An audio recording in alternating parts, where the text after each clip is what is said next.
So cryptocurrency is now the method of choice for countries to evade sanctions so that they can fund weapons programs, support spying, and promote cyber attacks. Crypto crime is hidden, but we know that in 2022 alone, there was over $20 billion in illicit transactions. We also know that Russia, Iran, and North Korea moved around at least $8 billion using crypto. So let's focus for just a minute on North Korea. This one country stole a record-breaking $1.7 billion. According to the UN Security Council, North Korea uses its crypto crime to fund its nuclear weapons development. General Berrier, you lead the Defense Intelligence Agency, which collects intel on foreign militaries, including on North Korea. When North Korea launders billions of dollars worth of crypto and funnels it into its nuclear program, does that threaten our national security? Certainly, Senator, as North Korea steals that money and then tries to turn it into a legal tender, which at great cost, as you know, that is helping them build their nuclear capacity, and that is a threat that we recognize. Thank you.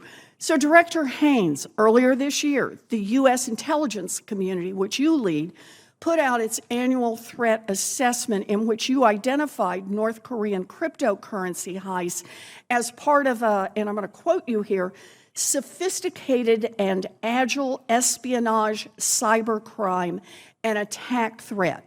So let me ask you, does a sophisticated and agile espionage, cybercrime, and attack threat undermine our national security? Yes, absolutely. And just to pull it apart, to say that it's not just, although obviously the funding is critical, it's not just the funding of essentially nuclear programs that the DPRK may have involved in, but it's also posing a cyber threat to important networks, and that's part of what it is that we see as this national security threat. Thank you. So let's move to another example. A 2021 study found that nearly 5% of the world's Bitcoin mining takes place in Iran. The biggest crypto mine in the country is run by the Islamic Revolutionary Guard Corps and is backed by Chinese investment. How much sanctions evasion are we talking about here? Well, one crypto exchange alone, Binance, has processed $8 billion worth of Iranian transactions since 2018. So, General Berrier, when the Islamic Revolutionary Guard Corps uses crypto mining to replace revenue that they lose through sanctions, does that threaten our national security? Senator, I think it certainly threatens our U.S. forces in the region. Cryptocurrency, Bitcoin, is one method of how they finance their operations, so I think it's certainly a component of that, yes. Okay, thank you. And I'm going to do get one more example in here, and that's Russia, because Russia is ransomware central. The most prolific and dangerous ransomware gangs are thought to be run by criminals in Russia. Russia-affiliated ransomware gangs have stolen from American schools, American hospitals, American power stations, and American businesses. Director Haynes, do you know what portion of ransomware is paid in crypto?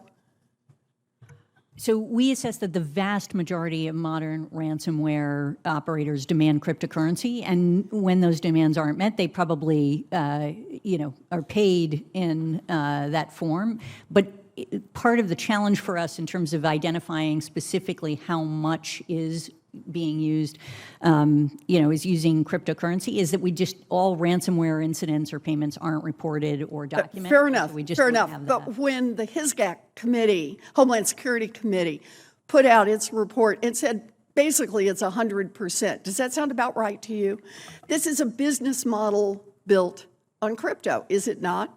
Yeah, I mean, the vast majority, I think over 90% is perfectly reasonable. Okay. Yeah. And then, General Berrier, does the fact that ransomware gangs in Russia and around the world are using crypto to demand ransoms from American hospitals and schools and power stations and businesses, does that threaten our national security? I believe it does, Senator, yes. Yeah, I appreciate this. I appreciate your answers. You know, just think about what we're talking about here. North Korean nuclear weapons, Iranian sanctions, Russian ransomware, drug trafficking, human trafficking. Some of the major threats to our national security are facilitated by crypto. And that is why Senator Roger Marshall and I will soon reintroduce our bill to crack down on illicit crypto activity. Our bill is not about SEC regulation or cracking down on crypto investor scams, although I think we need to do that. Our bill is about law enforcement and national security and keeping our country safe.